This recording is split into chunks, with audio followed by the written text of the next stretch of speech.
You could adjust that microphone however you want. Like, that was the one, if you remember, you don't have to have it in like a special position. Mine has to be in my face like at all times. Not like at home where I was complaining. Ma! Oh, I have to write down the summary. This is why I hate my podcast host. I'm waiting for the fallout.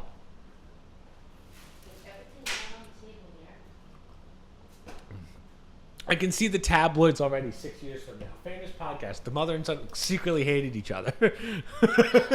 Secretly hated each other. Have some BS intern talk about how they used to just bicker the whole time. No comment. You can, That's what we'll say. Turn that how you want. We'll just say no comment. No for everything. comment. No comment. No, I'd lean into it. I'd be like, yeah. I go right to the views. I go, yeah, my mom used to hit me off camera. She would tell me how much of a slob I look. But so yeah, as I said, this microphone. I can sit back. Yeah, you can no, sit wherever. I have to be closer. No. You can sit wherever with this one. So, Uncle Jerry. You should have seen Uncle Jerry. Uncle Jerry was like natural. Yeah, it was. You know when you see the Roman pictures with the guys like this with the grapes, it's kind of like that. I do want to start this podcast by saying I ate enough Chinese food to kill a small Tibetan family. And Come on. I ate enough ice cream cake to throw up, honestly. You don't have all your pictures though behind us. They should be coming. I hope that they should be coming soon. Yeah. Hopefully tomorrow. Yeah. I just realized I have to fix that peg a little bit. Yes. But I'm so excited. And then we're going to have the big 4. I have to look at the tracking information. Yeah. This is like the first real one that we've done since I kind of moved in the sense that we've been using your shitty Yeti mic. Yeah. Now we got the good mics. Now we have the good setup. Yeah. Lighting could be a little better, but we're shooting that. We were going to do this last night on Saturday. It's Sunday night because, again, big birthday yesterday. Birthday celebration. I'm getting older, so this is going to be an hour and a half podcast of my mom telling me how great I am. Go ahead. No. I do feel, though, like because of this setup, and maybe I have to move the table in, I do feel kind of stiff. Well, you can't lean back. I can't because of this microphone, but like you could lean back and you'd be fine. Yeah, but then I'll look weird. Yeah. Do we need a flashback to that couch where it's like, hey guys, we're doing podcast number 2. We're trying to. I think those we're gonna wipe out of your catalog. You're gonna have to delete all those. I want to start these podcasts from scratch. What happened to the first 10? Are there somewhere? Yeah. But you're gonna know one of us ran for office in the family when all of the cake shop is gone for the first 5 years, wiped off of the internet, just wiped. Never to be seen again. My channel's just gone. As I said, one of the clips that I posted because I've been running the podcast channel as well because my brother hasn't helped once. Was you talking about running for office, and I was like, oh, I might have to delete a lot of things if you actually start running. If you're serious about running, like I'd have to do a deep scrub of 10 years of 1,300 video or 3,500. Don't worry, videos. we'd have to like cut Kenny out of the family completely. Yeah. Kenny, I have 2 sons. Kenny got me. Kenny got me banned on TikTok last week, so I just was able to stream 2 days ago or whatever. Yeah. So I was like, "Thanks, Ken." And he's like, "What did I do it for?" Yeah. Yeah. How do you disown one child online? Yeah. Yeah. But so Kenny's the wild card. He's the one that we'd have to. But social media wise, he's fine. Day by day, it's a different child every day of the week. Could be somebody else. Could Not be you me, tomorrow. Though. It could be you. I'm too PC because of YouTube. Because of YouTube. It's the stuff I do outside. Yeah, that's true. Yeah. We'll keep that out off the. Okay, yeah. Dad, we have to be careful with Dad. Dad's the real wild card. One of these days. Dad. So talking about how he met me. Oh, that's really radical, right? Was that like his podcast, How We Met Mom? Yeah, it's been a while since Dad and I did ours. Right, that was the end of 2023. I did pop his head in, like I was saying last time. Yeah, because he wasn't even. I'm waiting for when you're looking at your screen, it's just the eyes. It's just the. Or just an ear. Yeah, just leading in. Yeah. Yeah, I'd like Dad to do it. As I said, eventually I want to get to the point with hopefully with an office at some point where we could do a table, or like when Grandma moves, you take that bed out.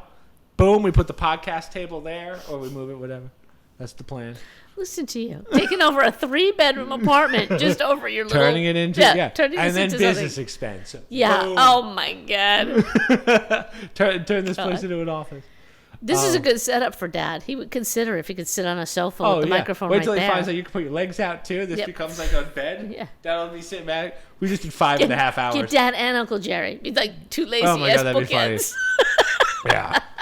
Put a bowl of grapes and cheese in the middle. Yeah, that would be funny. Problem is they would talk about, I don't know what, they would talk about like projects. You know, like just. Probably. Yeah, just, I was doing the woodwork on there. Yeah. This Remember is how that I would have time done it. Yeah. the car stalled in the driveway and we had to work on the battery? Yeah.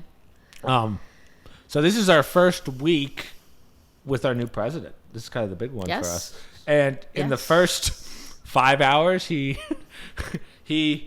deported a bunch of people. Scorched earth. Got rid of DEI. And ended global warming because we had snow here. so he's working miracles at this point.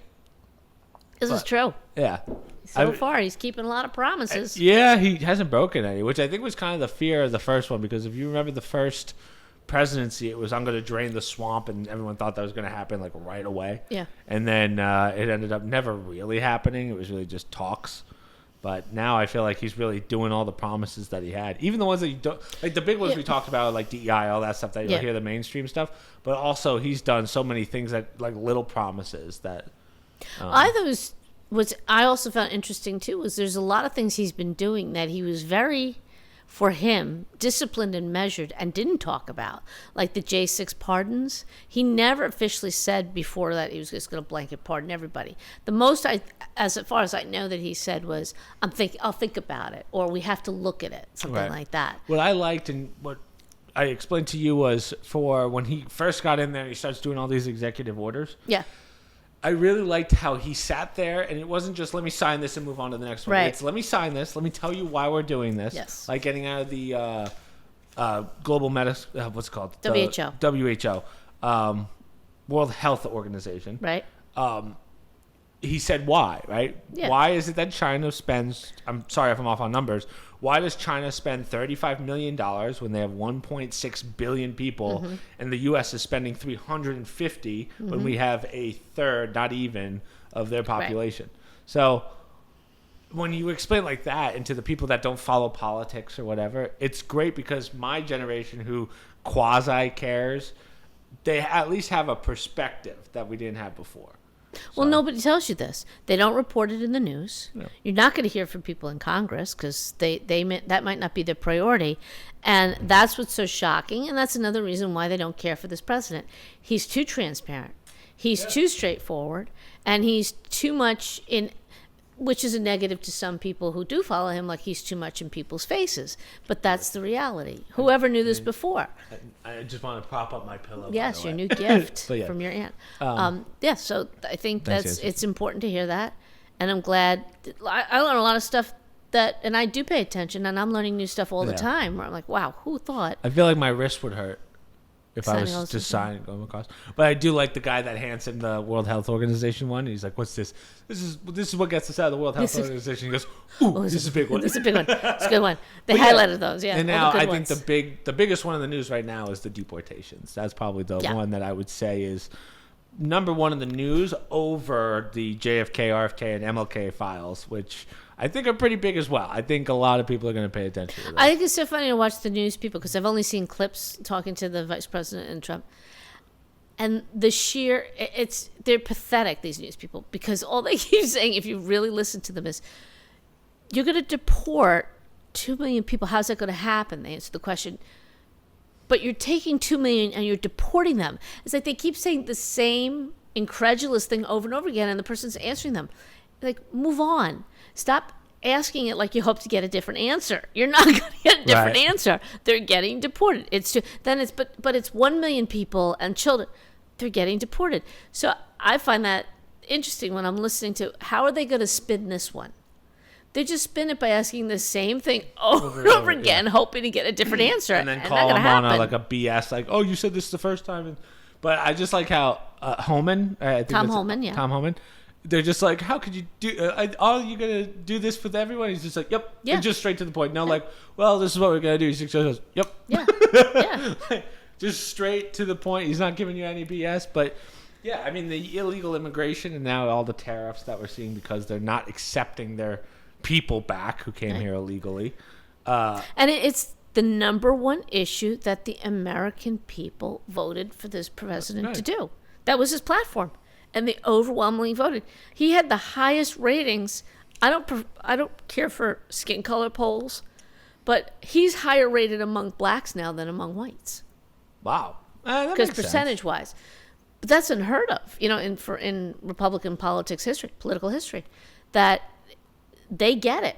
They saw firsthand how immigration was hurting them. Illegal immigration was hurting them. But I also wonder, and we've definitely talked about this on past podcasts, is it really that Trump won, or is it just that, which obviously he did, but or is it just that people realized how destroyed the Democratic Party is at this point? Well, there's I forget who the person was, but they had a very good comment, and I do believe this too. Everything happens for a reason, right? We know we don't want to believe that. We don't in the moment. We don't think it, but they had a good point. They said, as ugly and as bad as 2020 was, right, and for all that particular president had to go through, it was necessary because people would never have believed just how bad this country had become. Right. So, what happened to Donald Trump, for those of us who believe that the election was questionable, there were things that deserved a pause to be answered to prove that the President Biden was legitimate. There's nothing wrong with that. We have it built into our Constitution at the time. If there's an issue, there is a process. For those of us who, think that, you never would have believed in overdrive how bad they got over this one person. Not to say that stealing hasn't always gone on in election. And guess what? Even when we have voter ID, please God, there will still be some stealing. There will still be fraud in an election. It happens. You're still going to have dead people voting. It's just how it's going to be. Well, I don't know if you might be able to get rid of, because if it's voter ID and you're using a thumbprint or some biometric to vote, like they do in a lot of countries, you can eliminate a lot of fraud or discourage people from trying. Having said that, we probably never would have gotten to that point because we always would have had that fringe amount of fraud. They took it to such a level and really just magnified through the mail-in ballots, basically. Right. Magnified where the corruption is and took it on a whole new level, or the possible corruption. Well, I was talking more about, and I completely agree, but I'm talking more about the fact that the voice of the Democratic Party is kind of gone. And what I mean by that is, now that Biden's out, who do they put in next? You said someone's going to creep up, but I felt like AOC was really the only relatable person for my generation. And now we're seeing her have a mental breakdown on Twitter, which is hilarious to watch if you guys want a good follow. Where now it's who's their young Democratic voice? There isn't one. Not that I know of, and I have my ear to the ground when it comes to social media stuff. So, okay, what happens in 4 years? Some guy's going to creep up, but it's just going to be another seasoned politician, probably in his 40s or 50s. Not necessarily, but the interesting is, the thing is, the Democrats, this is of their own making. They chose one individual. They went after one individual. Somebody like AOC, the past 4 years, she made it as other Democrats. The whole point, we're going to resist. Not these past 4 years, 4 years before. We're going to resist, we're going to resist, we're going to resist. Problem is now, they're not resisting the man anymore. They're resisting resoundingly what the American people said they wanted. Okay? So when they saw the weaponization of our government against one individual, okay? Yeah. Even if you didn't like the guy, not the Trump derangement people. I'm just saying people who are level-headed liberals who I can't stand him and I'm not going to vote for him. But even they were voting, and independents were voting that, this has to stop. You can't weaponize government against one individual who's running for office. Well, I think the independent vote was won once RFK was announced. When you look at his cabinet, the people he's picked, between him, Kash Patel, Hegseth, it's a pretty stacked team. I feel like we're looking at It is, but and that the Olympic team, the NBA Olympic team. That helped a lot for people on the fence, but instead a lot of Democrats turned on him rather than come over with him. Many independents were scratching their heads. But it's really, I don't think it was one individual. I really think it was just how badly things have been run in this country, literally into the ground. Oh, yeah. And you can't take for granted. We talked about this in the podcast. The Democratic Party just killed themselves. Yeah. It's just like step back and let them just implode. They don't want to admit it, and the media will not admit it. But for common thinking people, you have a president who embarrassed himself in a debate without any help at all from the other candidate. All Trump had to do was stand there and let the guy just do what he did. So what do? They installed the most unfavorable candidate in that party. Right. But as we talked about before, I feel like you brought up a good point because we were just talking about it too at my wonderful birthday party. Like, there's really no point in releasing the RFK, JFK, MLK documents. He said he would, which is why he's doing it, but I do feel like it's kind of the nail in the coffin in the sense of, hey, I'm putting out all this information to show you that Democrats and other Republicans before me have all been lying to you, right? There's a reason that these didn't go out. Right. So what does this do? And to me, it just kind of destroys... It's kind of like doing something without having to do anything. You release these documents, it just goes to show all the corrupt people in politics for 100 years. And I have a sneaking suspicion, as do other people, that I think we're going to find, I think part of the reason why Donald Trump is doing it, remember, he's of that era, the 1963s. That's when he was a young man out in the world in New York City. But I think you're going to find something went on with Trump's assassinations. And I'm not so sure it wasn't a government. I don't want to make conspiracy theories here, but I need to know enough facts because there is a possibility that our own government... Those won't be open for how many years? I mean, no, but it opens the possibility because people are ready to already dismiss it as conspiracy theory. I have to say the one when downside... When you put out statements showing that in 1963 our government may have assassinated our president. It wasn't an outside. It wasn't Cuba. It wasn't the mafia. That our own government may have been involved in that. Right. That will blow certain people's minds who still think it was Cuba or it was the mafia or it was somebody back then to the possibility that, damn, if that happened then, what's stopping them doing it now? Yeah. This setup does hurt my back, though, I do have to admit. Like, there's no good way of sitting. Yeah. Like, I almost want to move the table back towards us just so we have some space. Go ahead if you want. I think there's more to it than just finally being transparent. I think that the powers that be, Trump usually does things for a reason. And I think in the back of his mind, he probably knows a lot more than he's letting on, but he can't expose that. And I think there will be investigations. Well, I want to know, I think the drone stuff is next. Remember, we talked about we said it on the last podcast. Like, the drone's just for, like, the biggest thing in the country, and then now no one talks about it. So, is that something we should be... It makes me think that we don't need to be worried. But at the same time, I go, well, until they release something, we won't know. Yeah. Right? Like, I would rather them just say, no, it was a government project, and then just negligence where we were just disorganized. I would have been worried if it wasn't for the fact that we knew the Department of Defense now is going to be very different. And I think our military is going to go back to discipline, structure, and not taking a lot of this crap with anybody floating a balloon over our country and getting away with it. Yeah. And I don't care if it's little Tommy doing it from his backyard. I want to know who Tommy is, and I want the parents told Tommy's got to stop floating his little drone in the yard. So don't give me that stuff. You know, it's obviously something, and it may be our own government. Then just tell me that you're testing things. Be honest with the citizens. Yeah, but I think realistically that's... there's too many shenanigans going on, as you said, to really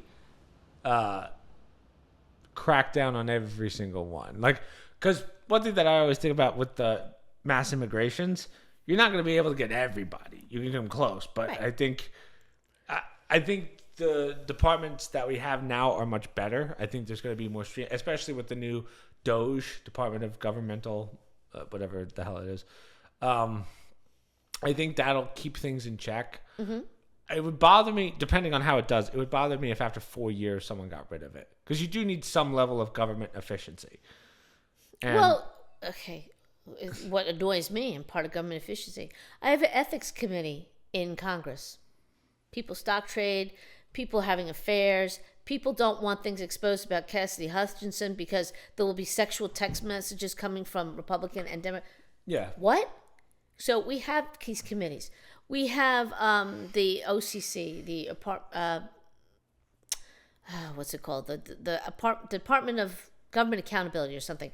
They're supposed to be checking financials and stuff. So I'm already paying people through my tax dollars, whole divisions to do these things. And now we have to get somebody else in because we still don't know where the money goes. Right. Okay? I don't mind it. Let them expose it. But then either make Doge the law of the land and get rid of these other accountability departments, or start implementing rules and regulations that, the Pentagon cannot get any more money till it balances its budget. Oh, you can't do that. We have to defend the country. Well, then somebody better be counting the beans every day if you want to keep getting funding from our country. You can't miss $800 million or whatever it is. I think they lost billions. I mean, it's just obscene amounts of money that nobody's paying attention to. How can that be? You could get away with that in the 1920s, the 1800s. You can't get away with that nowadays. But God forbid you're $1 off with your taxes. Who? Yeah. Or they're going out after grandma's bank accounts because they happen to use an ATM on a street corner in Washington, D.C. on a certain day. So they must be, anti or terrorists, J6 people.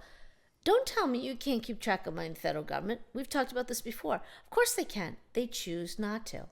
Right. Well, our computer systems are so outdated. Really? Well, then maybe instead of spending $1 billion on Ukraine, we spend it on a new infrastructure for all the... Right. What are you really keeping track? How can you not keep track of dead people? Person dies, they're off the database. They choose not to. Think of how many places, before the election. I wonder how many of it is just shitty interns. No, they don't want to take that off because they hide stuff through it. Right. Look at the voting. They actually fought before the election to not have people remove dead people from the voter rolls. There are rules in place that you can't touch the voter rolls within a certain time frame before an election. Now, that makes sense because you don't want somebody going in, adding people or whatever. But when you're removing dead people who everybody knows is dead and they're still fighting and saying, no, you can't remove dead people from this. It's too close to an election. Right. Who would care about removing dead people unless you're using those votes? You gotta wonder why are you throwing your down the sword over not removing dead people from a voter roll right before an election? So that's the kind of stuff where you can hide stuff when you don't have accountability. Right. Well, yeah. Think of all the stuff we've just been learning this past week about what the numbers you just said about China with the WHO. Nobody publicizes that. You have to really dig deep. I mean, I happen to know that because I listen to like Russ Vaught and whatnot. These guys who dig through the numbers, and they're numbers people, and they check all that stuff. They're like human Doge, and they've been doing it throughout the whole Biden administration. That stuff, that's just the tip of the iceberg of stuff that America shells out that people don't even know about. The money we spend on other countries while our cities rot. Right. Well... So what do you think of the tariffs? This might be kind of off topic.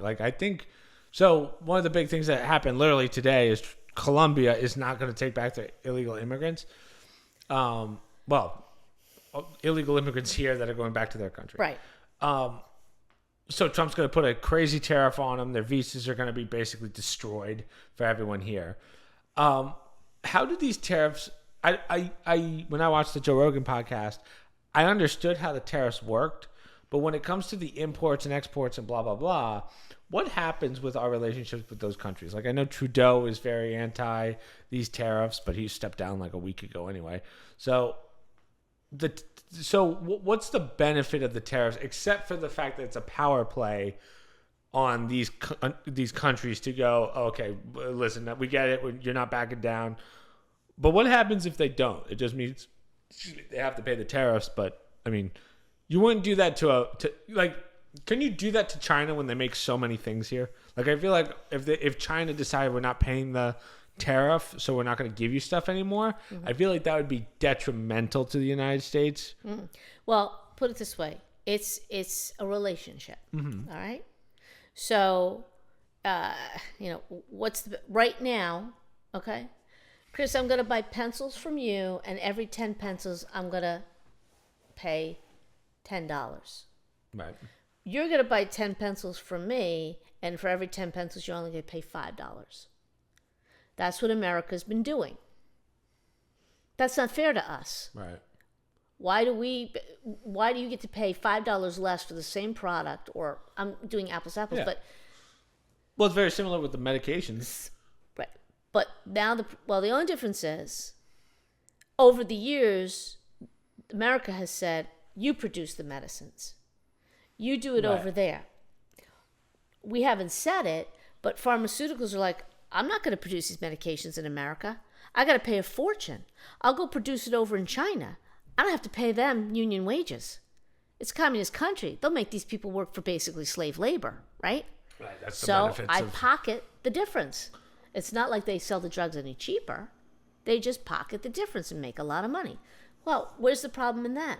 When you have a pandemic and you need those drugs, now the country, whoever it is, it happens to be China, Has the power. has the power. Literally, our lives depend on keeping that relationship going, and we have to kowtow. But now the President of the United States is saying, we don't have to kowtow anymore, and our economy's in the trash right now. We need to really bring it back. And I'm going to start by balancing out these relationships, because what most people don't get. Let's move China to the side. Tell me what the country of Colombia produces. Just coffee. Like, what else do they have? Exactly. Yeah. So if I put a tariff on them, They're they screwed. rely on us to buy whatever it is that they ship out of that country.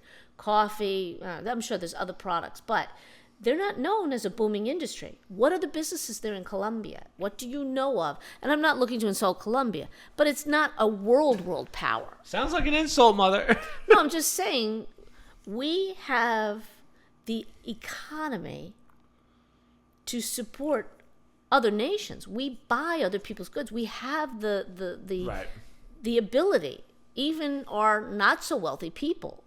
We buy from China. We have the funds to do it. They need us. We are their major marketplace, as is the UK and Europe and most of the Western world, right? The US keeps getting taken advantage of because we keep making these deals that are not helping us. Of course, Canada doesn't care. Tell me, what major industries are in Canada? Oil. They're Yes. big for oil. Yes. But that's also why he wants Greenland, because of the resources up there. But Right. they But make a think- good maple syrup. That's about it. I know Matt they're- Sprague would be like, On no, t- this is what we have. No, Ontario is a booming area. Montreal, Quebec, these are booming areas. But there's huge chunks of Canada that are frontier. Yeah. Like, people don't know, but I think only 25% of Canada's livable. A Like, very has- small amount Yeah. is populated and a metropolis, cities Yeah. and whatnot. But they need us. They need the United States. We're the cheapest trade because they don't have to put it on ships, Yep. right? It just goes right over the border. Right over the border, back and forth. Same thing with Mexico. That's why we had NAFTA under President Bush, North America Free Trade Arrangement between Mexico, Canada, and whatnot. But then a lot of people came in afterwards and said, hey, wait a minute, America's getting screwed in this deal. Mexico's making out, Canada's making out, and once again, we were getting the short end of the stick. Most Americans didn't care because it's not like our shelves were empty, but when people started to realize, but we're not generating the revenue that these other countries are. On the flip side, now you got our president, and he said, last time he was in office, NATO countries, they have to pay their fair share. Yeah. Why is the United States, why are we paying, what was it, like a 5%, 6% GDP, a huge amount, and they're paying Less than half of Right. a percent. They were supposed to pay 2. They weren't even paying that. And yet they were the first ones to complain when there was war over there. Where are the Americans? How dare the Americans? Yeah. Send your guns, send your this. Why is that our responsibility? Now, I'll back up and say, oftentimes we should be responsible because we caused a lot of this unrest. Yeah. That's Good another point, thing good we're point. finding out through this lack of transparency. Thank God for, once again, 2020, the silver lining in some really bad things. We learned a lot about our country and just how bad, Things are run. not the American people, but just how bad our government has been in our name, in our nation's name, causing trouble around the world, that now the current president has to mop this mess up.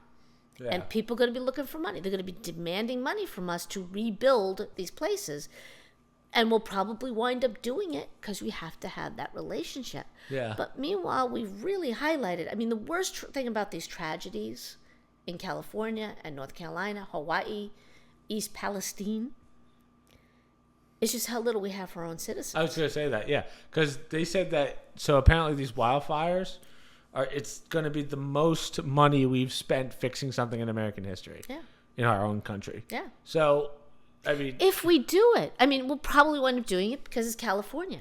But these smaller areas like North Carolina, it's taken 4 months and a new president to finally say, We'll get you hotels. Yeah, at least. Yeah. The wildfires are... One thing I forgot about wildfires is...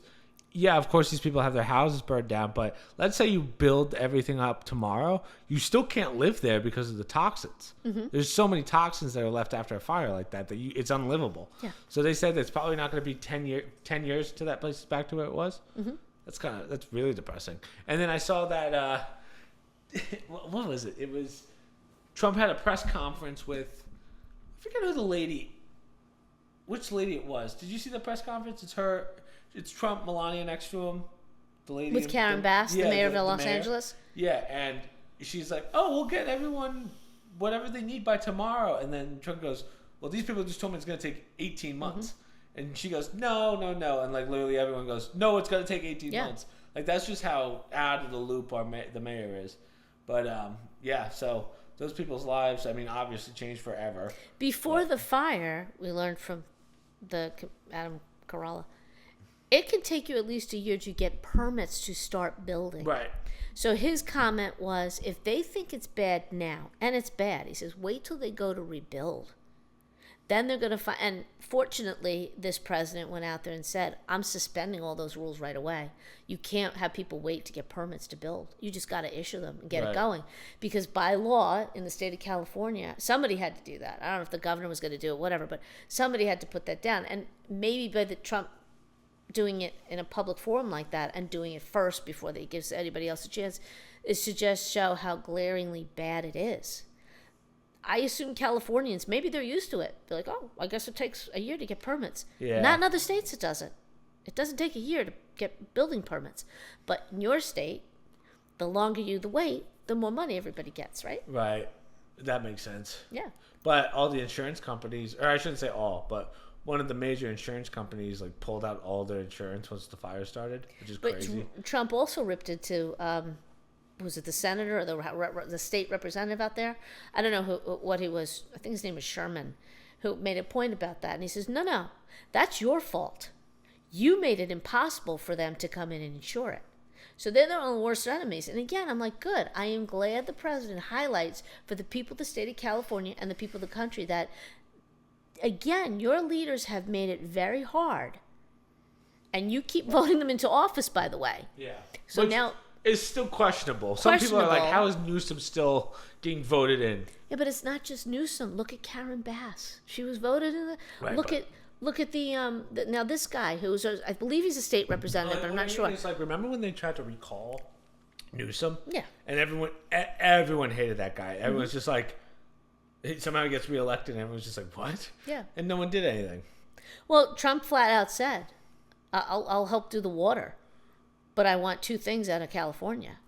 I want voter ID in all your elections, and I forget what the second thing was.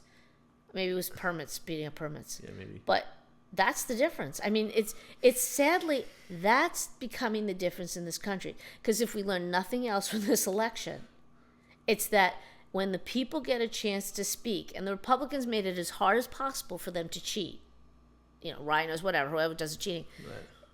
And it was such a blowaway in terms of a resounding every electoral college for the president. It's painfully obvious for these states that are still California. I mean, in theory, it should not be a Democratic state anymore. Oh, yeah. Logically speaking, you had Democratic people, you had a major fire, they failed. You would think they would vote the next, try something else. Right?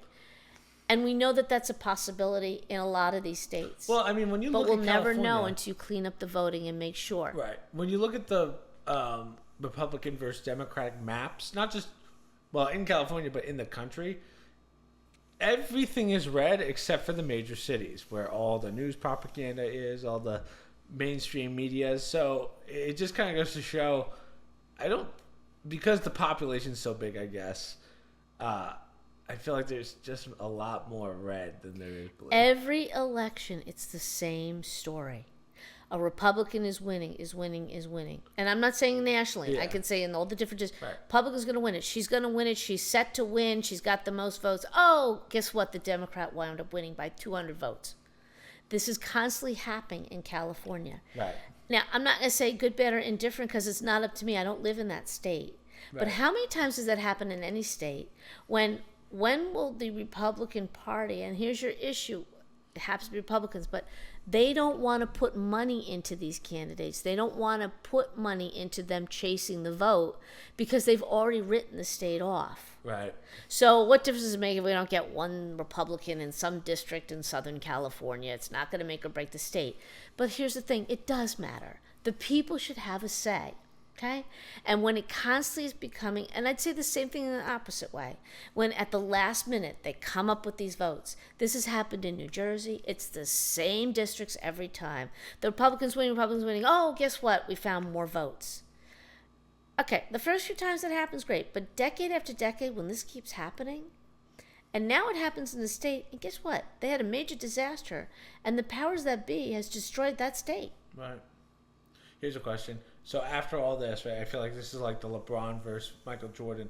If he gets all this stuff done, which it seems like he's promised everything, right? He's coming through on all of his promises. There's still a couple of things he has to do left. Does he go down as one of the greats, if not the greatest? Maybe except for George Washington, but I mean, I think we can all say Biden probably beats Carter at this point for worst president. Yeah, I think so too. I think so too. And we're talking from like a not whether we like him or not, but when you look at the 4 years that he did and how much damage he did in 4 years, I think we can all comfortably say, besides the dementia and all that. Well, right. Actually, with that included. No, I'm saying first and foremost because of the dementia. I think this will go down as the most embarrassing thing one of the most embarrassing things in our nation's history, that we allowed somebody like that, especially now that we're hearing people from his inner circle saying that we knew he was declining. Yeah. And I think they're BSing. He was declined before he even walked in. Yeah. I mean, it was not good from day one. Foreign leaders have said that, right? To some extent politely, they've tolerated it, but I think even they're shocked that America would allow that. No 25th Amendment, blah blah blah blah blah, and then everything that follows that, every poor decision, it was just. We will look back in history and say that this was a disaster. Well, I love it's like when people bring it up now, and I wouldn't say I hear this argument too often, but it's definitely a funny one when they bring it up. Is they go, well, look at Roosevelt when he was in a wheelchair, right? It's just like, I don't really think mental decline and being in a wheelchair are the same. Right. Because they did a good job hiding the fact that he was in a wheelchair. Was it polio? Did he have polio? He had polio, but that was a sign of weakness. So Right. they didn't want him, especially a wartime president, to look weak. So they did not want to highlight that. Ironically, I mean, now look at where we are as a nation. But back then, it was about virility, it was strength, it was masculinity. You know, there were no females who were running for office at that level. So we just had to portray, you know, when he's sitting at a table with Joseph Stalin, Churchill, America has to represent. And you're not going to do it with, you know, a person with dementia or who just couldn't handle it. But what's interesting, too, is as good as I think this next president will be, you can make the case. We were so bad that anybody was going to make it better. Good point. Okay? So, and I think you will see that when they try and tout Trump as, you know, get his face on Mount Rushmore, I think that's going to be what the next comment will, like, the follow-up will be. Well, yeah, but you know what? Because now the mainstream media has to admit just how bad Biden was. They have to, because they can't say, because they're not going to cave and say, well, Trump's doing a good job. They're going to say, well, Biden made it a lot easier for him because it was so bad. Exactly. Right. It was just so bad. Yeah. So I guess we can't put him in the greats yet, but we do have to see how these next 4 years pan out. I will say, and even my liberal friends say this, is they thought that he was going to be way more of a loose cannon, but he's definitely reined it in quite a bit, especially with the whole that pastor. I forget. Well, I think I will say he has learned a lot. So Trump is somebody, you know, and people may see him as a goofball, whatever. He's very smart. I will say that he the way he speaks is a little bit. And how much he knows is amazing too. Right, it's not as polished as maybe you would like. You know, some of the soft talkers like the JFKs and the Ronald Reagans, but he's a very bright person. He says stuff that at first you scratch your head and say, "What is he talking about?" And it sounds ridiculous, but it tends to pan out over time. Like for every 5 5 things he says, 4 of them pan out, maybe 1 turns out to be, or 4 of them are true, and then 1 turns out to be like, what was he talking You're not about? going to shoot 100%, but I mean, Right. considering how much he's just done in this last week. Right. But even I was one last time when he was like, I think we're going to take over Greenland. I thought he was like out of his but then mind. you realize why, or what his plan And is. I understand now that they're still saying there's no way he's taking. Even Greenland's like, you're not taking it. I think Denmark actually has sovereignty over it.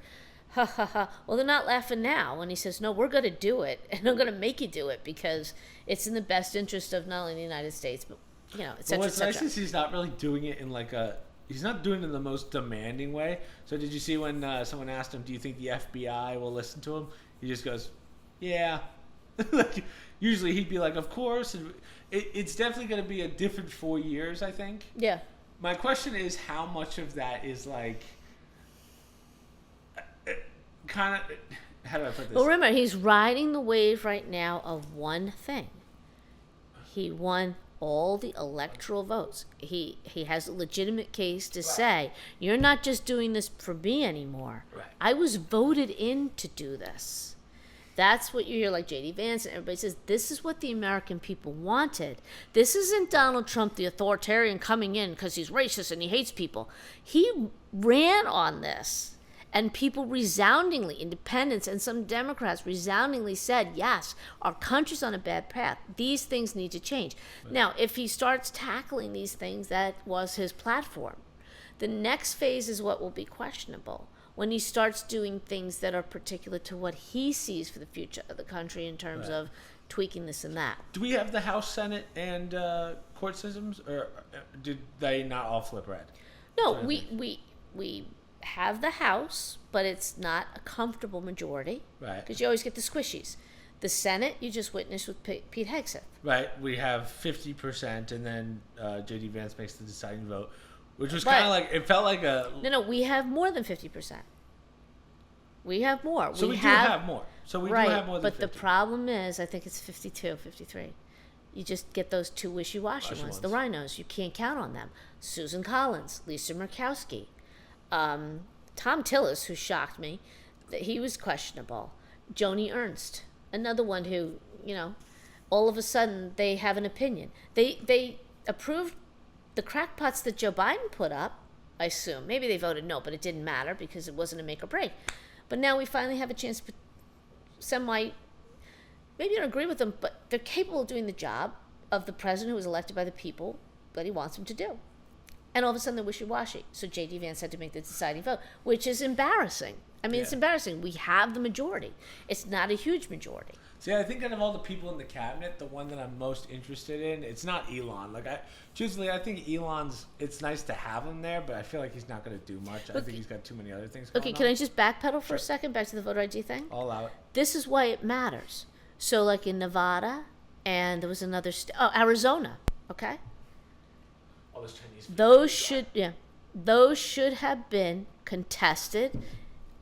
In my opinion, the Republicans should have put money into it because that's why it matters to me in New Jersey or you in North Carolina. What do I care about Arizona? Right. Because those would have been 2 more Republican senators who, the way it looked from polling, from registration, from the sentiment in the state, they were supposed to win. They had the numbers to win. And all of a sudden the Democrat won. Oh, it was a close one. We found one of them from a couple hundred votes. You don't contest that. Okay, do I care about Nevada? That's their problem. Yeah, it matters now because now those are people voting in the Senate. Right. That's your majority. That's how you get that extra margin to help you when the squishies change their mind. Okay, back to what you're saying. So the people that I'm actually really considered or really interested in aren't so much Elon and Vivek with the Department of Energy or government efficiency. Sorry.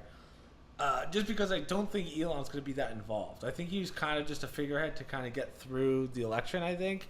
But realistically, he's probably one of the busiest men in the world. I doubt adding government jobs to or government things into his day. Well, that's why Vivek's there, but I'm more interested. Vivek's not there anymore. He's not? No, he's running for a governor of Ohio. Oh, okay. So Elon's just going to do the whole thing? Is that the play?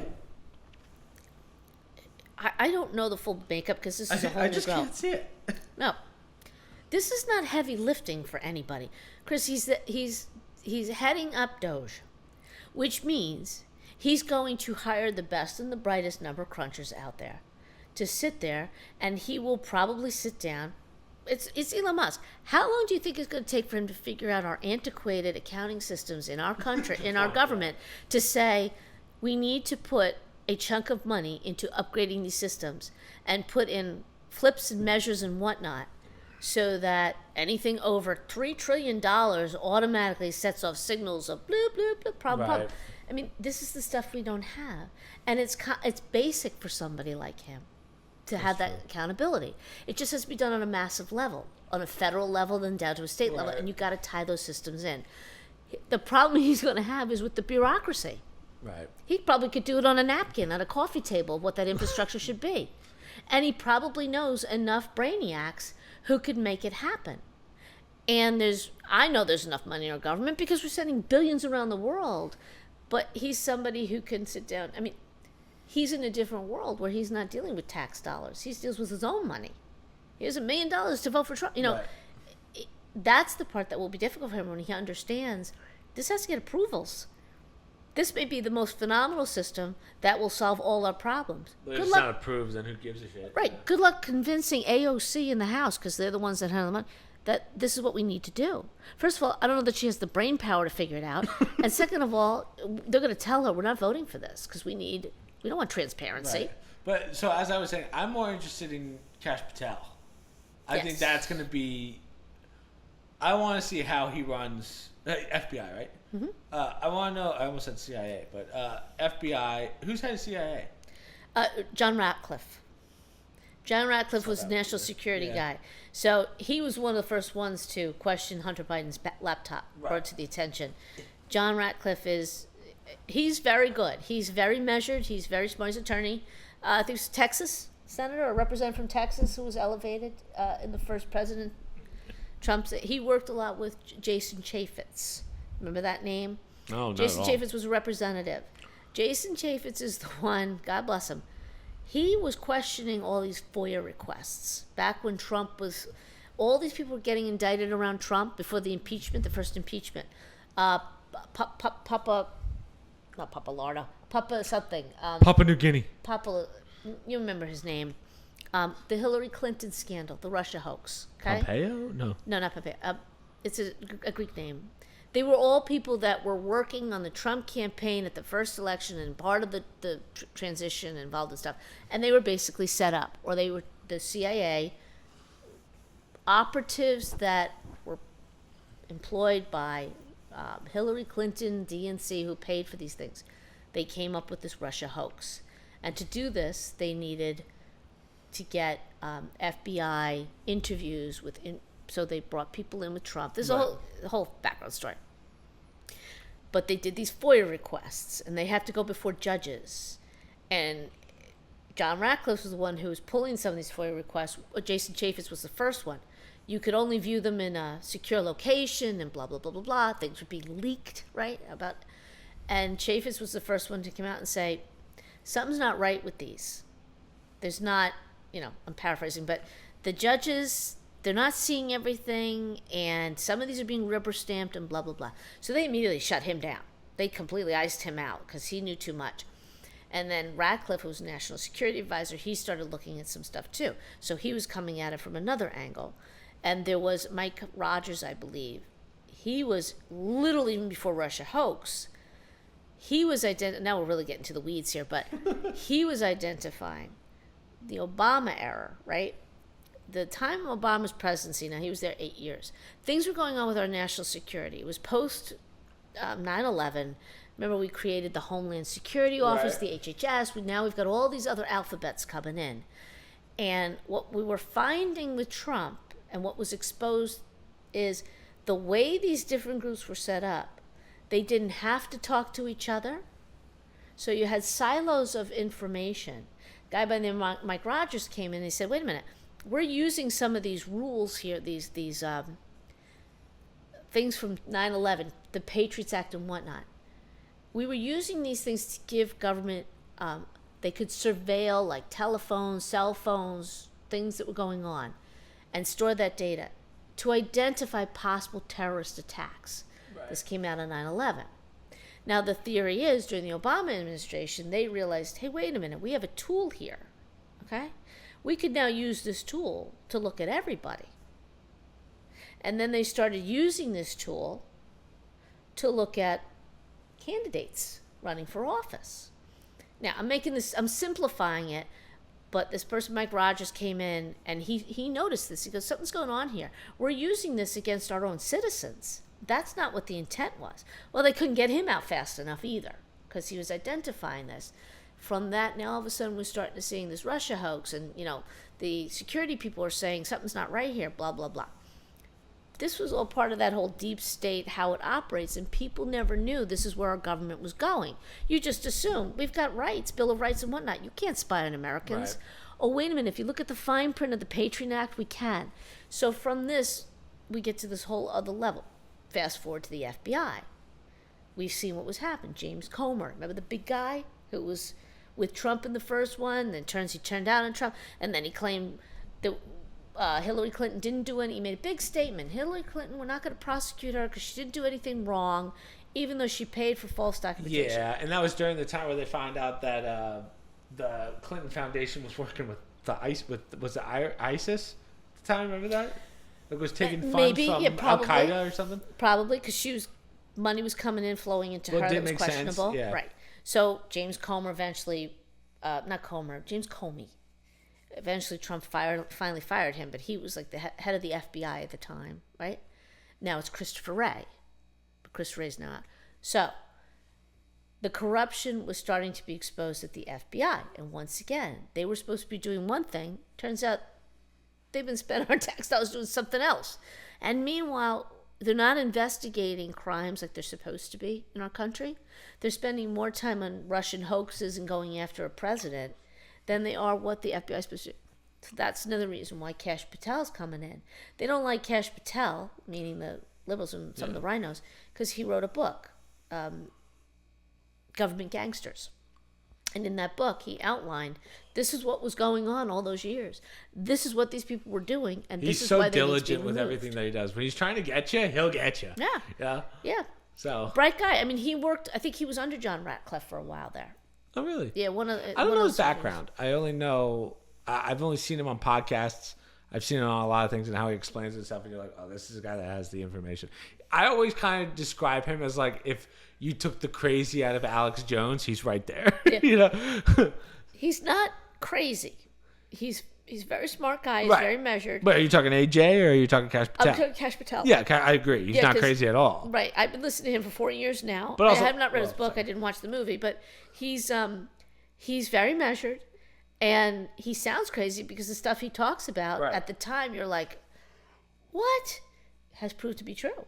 Yeah. Kind of like, again, AJ, but just at a much milder level. Yeah.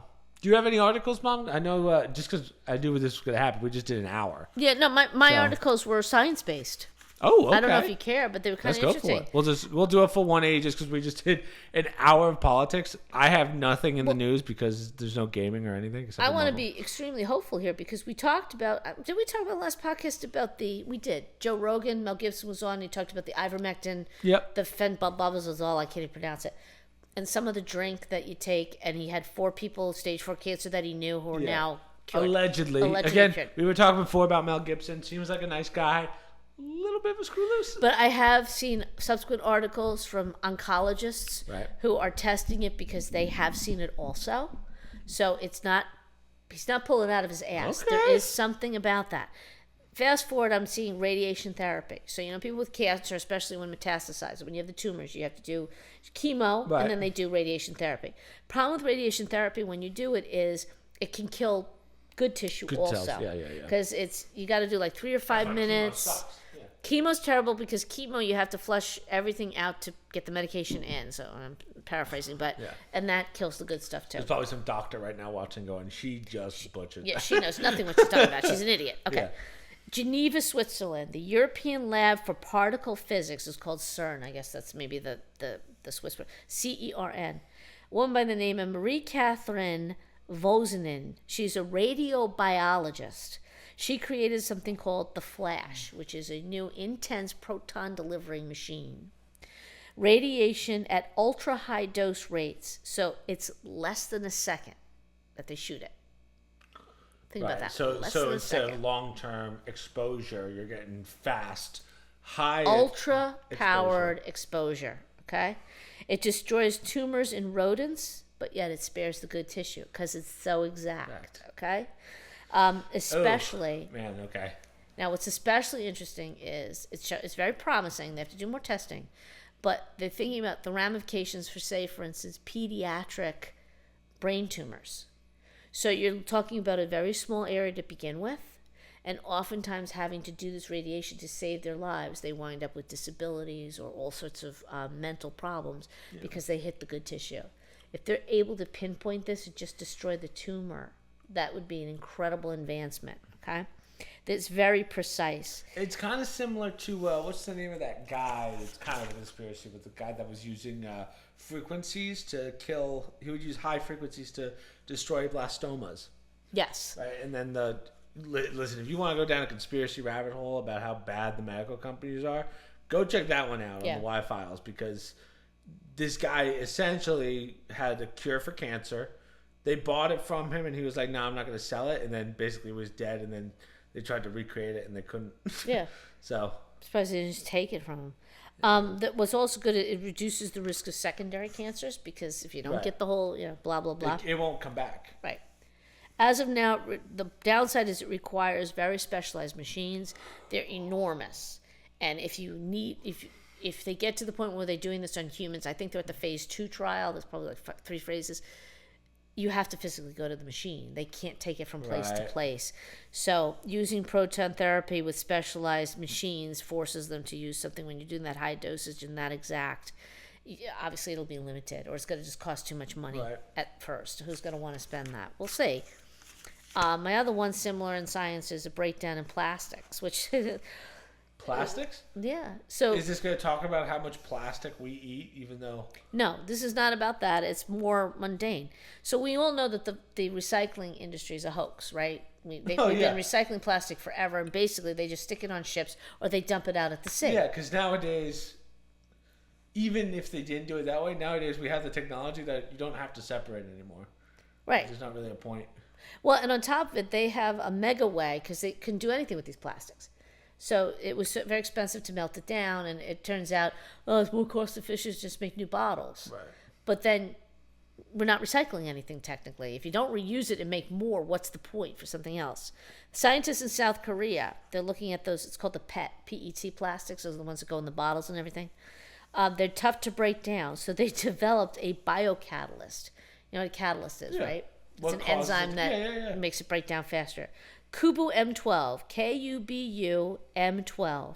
It can decompose the plastic, and it allows us to recycle rather than stockpile it. Oh, wow. So it's a very fast biocatalyst. It works really well. That, you know what that seems like? That, you know those horror movies where they're like, we have this great thing that gets rid of it and then starts spreading? You know, that's what that feels like. Melts everything down. Yeah, it just melts everything. It's, I don't know. Well, they say it can do any plastic, even plastic that's contaminated or whatever. Breaks it down in very quick amount of time, and you can, in theory, reuse it again. I wonder how our plastics pollution is. Like, I know we talk about pollution as a whole, but I wonder how our plastics is in the sense of, remember a couple of years ago, like you couldn't even have a straw in a restaurant because you killed the turtles. Yeah. I wonder how that pollution has gone down. In America, at least. I can't say for India, but. I have been recycling since you kids were little, because we first moved to Jersey, and pretty much day one they're like, you got to sort everything and no more bags, and put the bags and recycle the bags. It turns out it was a farce, because people work at the food stores were like, trust me, we just throw the bags out. We put them in the special recycling because we just throw them out. And then you come to find out there's no place to recycle this because nobody wants to do it. It's not cost effective. Your aunt and uncle tried to do that with cardboard. I don't know what eventually happened to it, but I think it just wasn't cost effective because there's no real place to take these things. And the government's not putting in, they're too busy putting in wind farms and solar farms. Whereas meanwhile, maybe we should invest in simple plants that will literally recycle these things and make it a cheap product for people to repackage goods or whatnot. I knew it was BS when I was in college, and then remember there was like the recycling side and the trash side. Literally, the guy would come, just spin both bags together and throw it in. I was like, there's nobody knows the difference between those bags. So they must be going to the same spot. Right. And also, you got to believe that after 30 years of a certain population, even if it's not 100%, 30 years of a certain population are legitimately recycling. Yeah. Why are they still telling me every year that the problem's getting worse? Yeah. So, all right, that just doesn't mathematically make sense. Are there more people using these products? Are we developing more products? Well, no matter how many products you make with plastic, I'm still going to recycle that plastic. Right. So I just felt like we're never getting better at this. So why are we doing this? Yeah. So taking out the recyclables isn't like a thing anymore.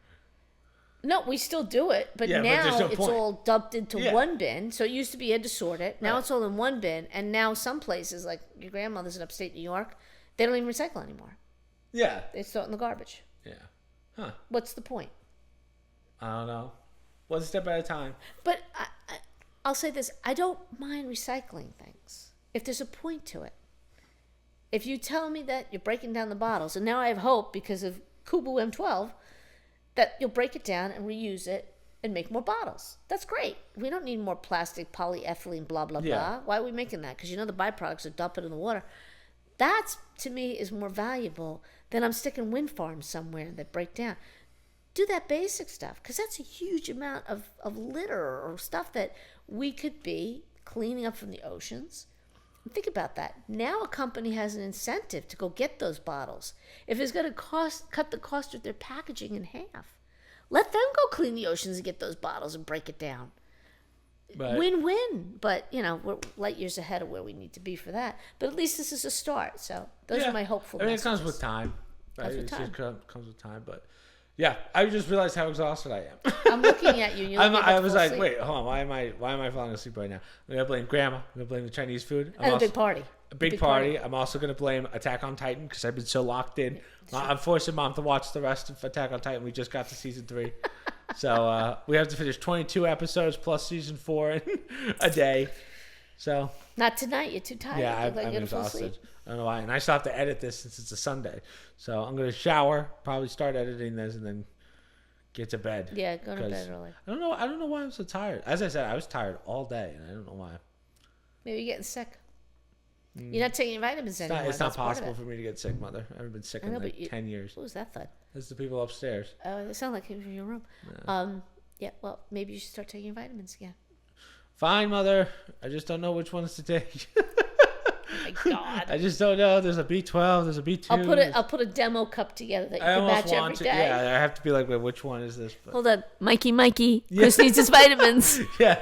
My brother's on top of the vitamins. I am not. He's in charge of the Miami. Yeah, maybe that's it. But it also, because since my mom came here and has become an enabler, don't blame me. I'm not eating as healthy. So I think because my body's not used to it, it's just... So... I get blamed as an enabler by my husband constantly. We went upstate. He went to the dollar store and he bought all this junk. I wasn't even there. Didn't even say a word. He came back, ate it all. Still claimed I was an enabler. That's that he ate too much junk and he was. You allowed this. He made himself sick from it. Sick from the junk. Yeah, I just sat back and shook my head. You're an enabler. Which is funny because I can't really see Dad getting junk. Yeah. Like I'll see him get one thing, but a bunch of junk. We all move out of the house, and now he's like letting himself go. Is this what happens? No, we finally understand the fact that it was cheap trumped the fact that he doesn't eat junk. Yeah. Daddy deals. If it's a deal, he will eat those sweets during the week. Oh my God, yeah. Well, he learned his lesson, but I take the heat for the enabler comments. It's not always me, people. It's not always me. Yeah. I didn't buy those 4 bottles of wine for you for your birthday party. Yeah. That's all you. Guys, I drank way too much wine. That was not a good idea. I'm still regretting that one, I think. But, no, yeah, it was fine, though. So, 29. I'm glad that we did this one. I do want to figure out how we can make these cups and glasses Oh, yes. Did you demo it? I'll put it with the pillow. Well, I mean, we've demoed it before, but oh, that's right, we did. Because I know a lot of our viewers didn't want T-shirts. They said they'd do a mug or something. So I was like, okay, it might be a little more expensive just because it's like a solid object. Yeah. But yeah, these are good quality. I have to say. Yeah, if you knew how expensive just one of those were, like it was Christmas. One of your Christmas presents. Yeah, one of my Christmas presents. Realistically, because I know you guys have asked, like, for us to not like just make our money back. Yeah. I think that mug would be like $35. I'm not even that far off. I don't. If we had sponsors. Yeah, which we'd like to do. Oh, another thing I wanted to do, just because, most of the time when we have people on, like whether it's Uncle Jerry, we wanted to do the signatures for that. Tablecloth. Yeah. Realistically, there's no way I could get that many signatures, so I think we're going to start doing like any donations and stuff. Maybe we'll start writing the names on there, and then one day we'll sell it off.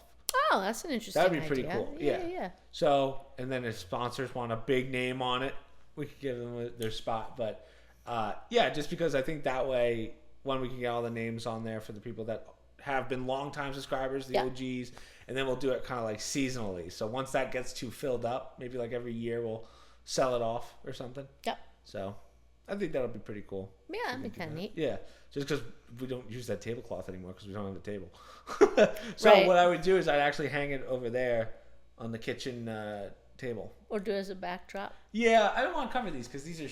I can't wait for these to come, but hopefully by the next time we do one of these in-person ones, they'll all be here. Right. But but no, that one's gonna go over like the kitchen table. So are you always going to do the podcast from here, even when I do it in New York, in New Jersey?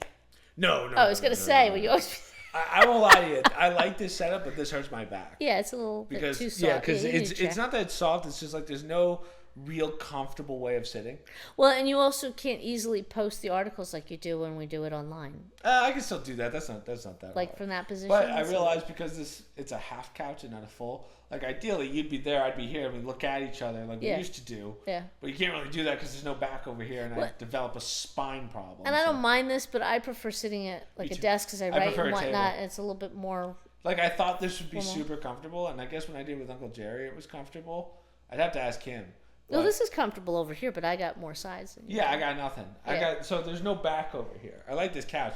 You guys can't see it, but this right here, well, maybe you can see it, but this is a projector, so I watch all my movies on this crazy TV. Yeah.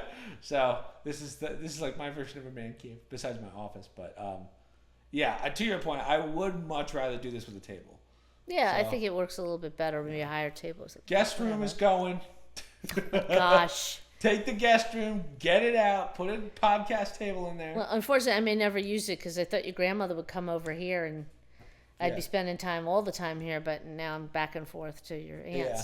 So I don't even get to use that nice. I've been looking forward to using that guest room. I think I used it one night when I came down here. Dad uses it when he comes down. Yeah, it's nice. It's very quiet. It's comfortable. I liked it last time. I couldn't get rid of it, obviously. Myself. I do wish that room was a little bigger just so I can slide the podcast table in there, you know? Hey, it's a guest room. Okay. But it could be a podcast. You're taking over the whole apartment, and you know. In my apartment. Well. Well, I guess we could. I don't know why. We could just use that kitchen table. Yes, you could. We could have. It's not quite that long though. That's the only downside. Yeah, but that's okay. And there's not enough space for the more than that. Mics. Yeah, maybe we'll do that from now on. But because I'm not here, I mean, you could use it for. Yeah, yeah. No, I'm saying in the future. Yeah. But, yeah.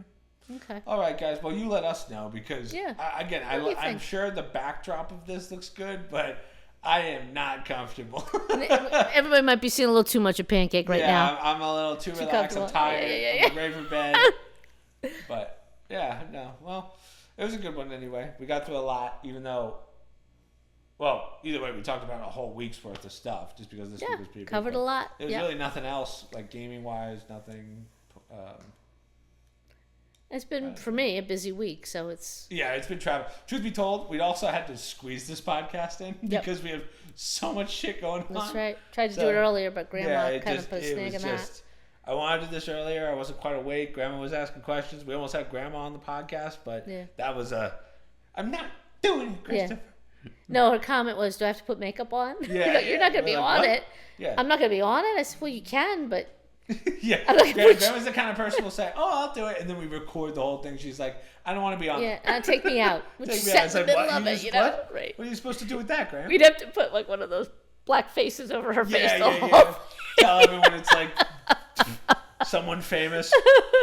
Anonymous We had to blur grandma. her face because. Oh, yeah. jeez. She's a piece of work. Yeah, Anyhow. but hopefully we figure out something slightly better than this because I don't know how Uncle Jerry did it. Now that I think about it, but all right, guys. Well, number 123, 124. I don't even know what we're on, but we're really stacking numbers here. Yeah, we're bad. catching up to the big guys Not pretty bad. soon. Yeah. So even these mic stands I don't like because there's not much. There's not much malleability to them. So, like, that's why you need Somebody a table. call a ambulance. Mikey, where are you? Mikey. Just because, like, you have no left or right. It's just straight back and whatever. It was fine Which is for good me. it's good for the table. Well, but, I usually just get yelled at for hitting the mic or moving the mic. You're too Yeah. far. You're too close. Yeah, It's worked out fine for me. well, mom's always like this with the Yeti. I'm like, Mom. Well, because it's Mom right thinks there she's, on my like, trying to desk. sing. And as I get older, I'm hunching over and my face gets, and I get more emphatic. And I get, When the anger starts coming in when we have something about immigrants or something.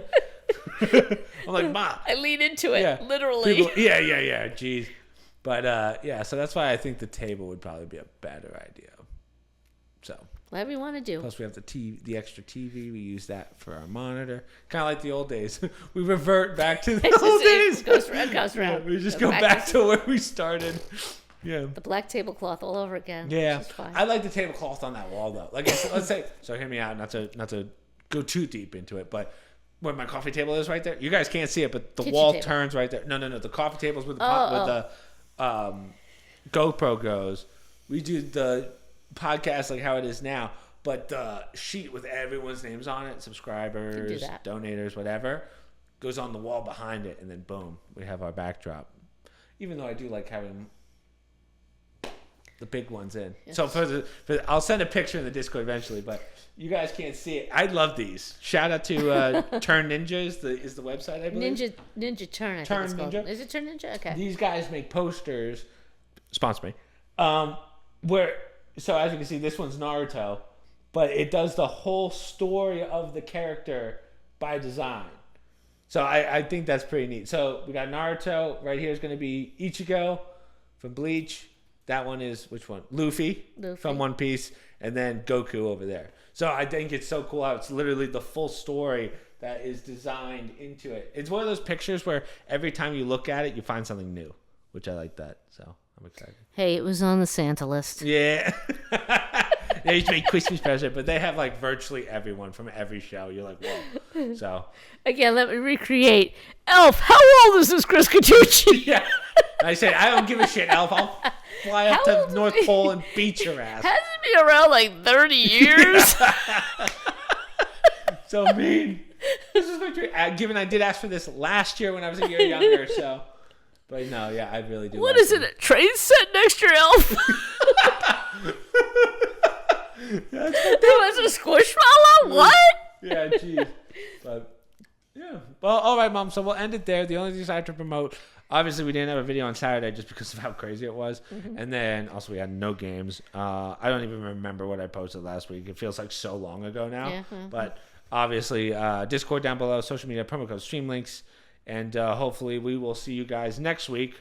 Maybe we'll do it, Jen. We'll see if she's free. So. Yeah, that's pretty much it. You guys have a good one, and we'll see you next week.